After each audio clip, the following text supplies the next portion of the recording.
नमस्कार दोस्तों, स्वागत करता हूँ आप सभी का मेरे इस चैनल शपथ फॉर सिविल सर्विसेज में।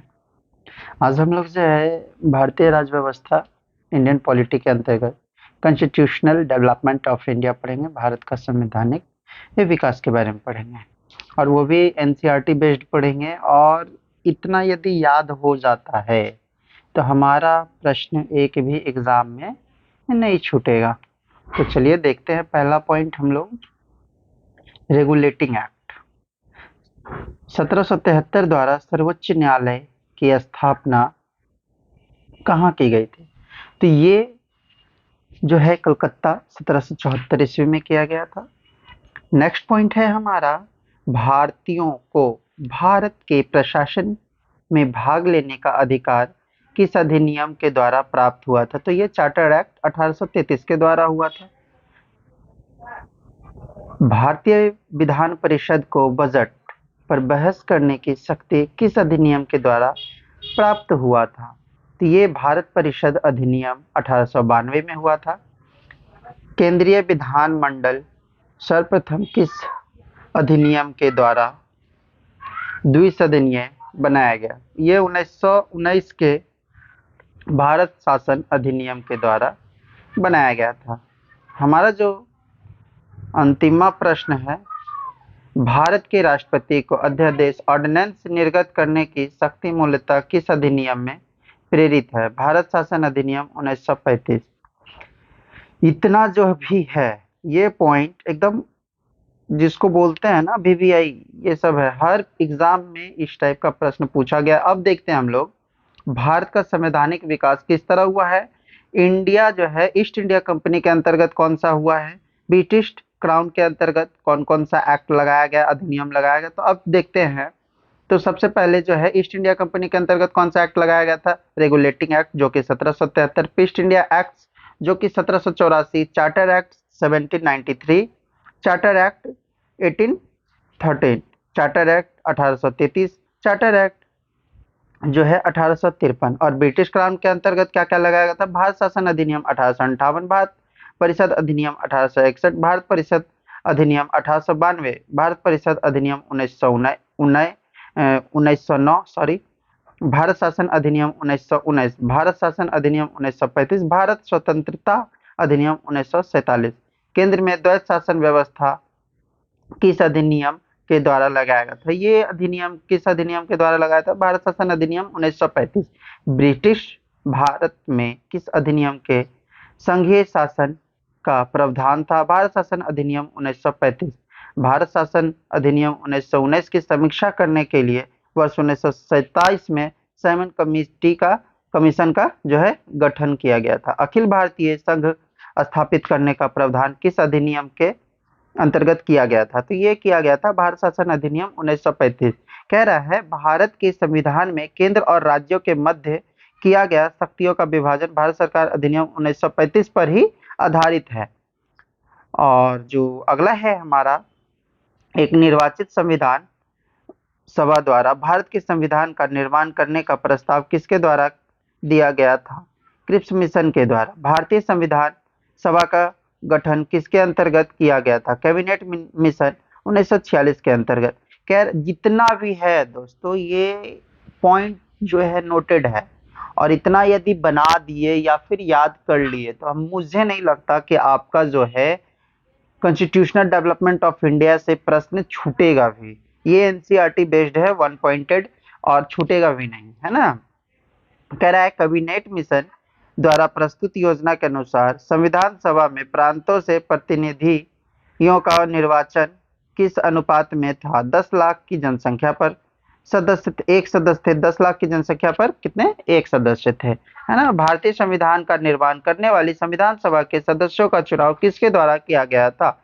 विभिन्न प्रांतों की विधानसभाओं के द्वारा। अब कह रहा है अंतरिम सरकार 1946 में जो दिया गया था विभाग, किस सदस्य को विभाग दिया गया था, वो किसको क्या दिया गया था वो देखेंगे। तो पहला जवाहरलाल नेहरू है, जिस उनको क्या क्या दिया गया था? राष्ट्रमंडल संबंध तथा विदेशी मामले के विभाग दिए गए थे। सरदार वल्लभ भाई पटेल को क्या दिया गया था? गृह सूचना एवं प्रसारण मंत्री बनाया गया था। डॉक्टर राजेंद्र प्रसाद को खाद्य एवं कृषि विभाग दिया गया था। जॉन मिथाई को क्या दिया गया था? उद्योग एवं नागरिक आपूर्ति विभाग दिया गया था। जगजीवन राम को श्रम दिया गया था। सरदार बलदेव सिंह को रक्षा दिया गया था। लियाकत अली को वित्त दिया गया था। सी राजगोपालचारी को क्या दिया गया था? शिक्षा एवं कला का विभाग दिया गया था। नाउ नेक्स्ट देखेंगे, भारत की संविधान सभा की पहली बैठक कब हुई थी? ये हमेशा प्रश्न पूछा जाता है लगभग हर एक एग्जाम में। 9 दिसंबर 1946 को भारतीय संविधान का प्रथम प्रारूप RBN राव द्वारा तैयार किया गया था। ठीक है, संविधान सभा का स्थायी अध्यक्ष परमानेंट चेयरमैन किसे चुना गया था? तो ये डॉक्टर राजेंद्र प्रसाद को चुना गया था। संविधान सभा में पंडित नेहरू द्वारा अध्यादेश प्रस्ताव कब प्रस्तुत किया गया था? ये 13 दिसंबर 1946 को प्रस्तुत किया गया था। नेहरू द्वारा प्रस्तुत अध्यादेश प्रस्ताव संविधान सभा में कब स्वीकृत हुआ था? 22 जनवरी 1947। भारतीय संविधान के निर्माण काल में संविधान सभा के कुल कितने अधिवेशन हुए थे? 12 अधिवेशन हुए थे। ये सबसे महत्वपूर्ण प्रश्न है जो हमेशा पूछा गया है। भारतीय संविधान के निर्माण काल में संविधान सभा के कुल कितने अधिवेशन हुए थे? ये 12 हुए थे। भारतीय संविधान के निर्माण में संविधान सभा को कितना समय लगा? ये 2 वर्ष 11 माह 18 दिन लगा था। ये कह रहा है प्रश्न सबसे महत्वपूर्ण है, भारतीय संविधान के संवैधानिक सलाहकार कौन थे? तो ये BN राव थे, सर BN राव। ठीक है, और नेक्स्ट देखेंगे हम, ये थोड़ा यहाँ पे स्टिक हो गया, तो देखेंगे कि भारत की संविधान सभा के वर्तमान रूप में राष्ट्रीय ध्वज को कब अपनाया गया? तो ये भी VVI है, ये VVI है 22 जुलाई 1947। ये कंफर्म VVI है, कह रहा है ना VVI है ये। और अब इसको हटा देते हैं। नेक्स्ट है हमारा, संविधान सभा की प्रथम बैठक की अध्यक्षता डॉक्टर सच्चिदानंद सिन्हा जो कि अस्थायी अध्यक्ष ने की थी। ठीक है, कह रहा है भारत का संविधान कब स्वीकार किया गया था? ये 26 नवंबर 1949 को किया गया था। भारतीय संविधान पूर्णतः कब लागू हुआ था? ये 26 जनवरी 1950 को हुआ था। अब देखेंगे संविधान सभा में क्या क्या चीज हुआ था असेंबली में। 9 दिसंबर 1946 को संविधान सभा की प्रथम बैठक हुई जिसमें डॉक्टर सच्चिदानंद सिन्हा को अस्थायी अध्यक्ष, 11 दिसंबर 1946 को डॉक्टर राजेंद्र प्रसाद को अस्थायी अध्यक्ष चुना गया। संविधान निर्माण का प्रारंभ 13 दिसंबर 1946 को पंडित जवाहरलाल नेहरू द्वारा प्रस्तुत अध्यादेश प्रस्ताव यानी कि ऑब्जेक्टिव रिजोल्यूशन से हुआ जिसमें 22 जनवरी 1947 को सर्वसम्मति से स्वीकार कर लिया गया। 26 नवंबर 1949 को भारतीय संविधान अंगीकृत किया गया जबकि 26 जनवरी 1950 को इसे पूर्णतः लागू कर दिया गया। भारत का संविधान मूलतः 2 भाषाओं हिंदी तथा अंग्रेजी में लिखा गया था और सभी सदस्यों ने इन दोनों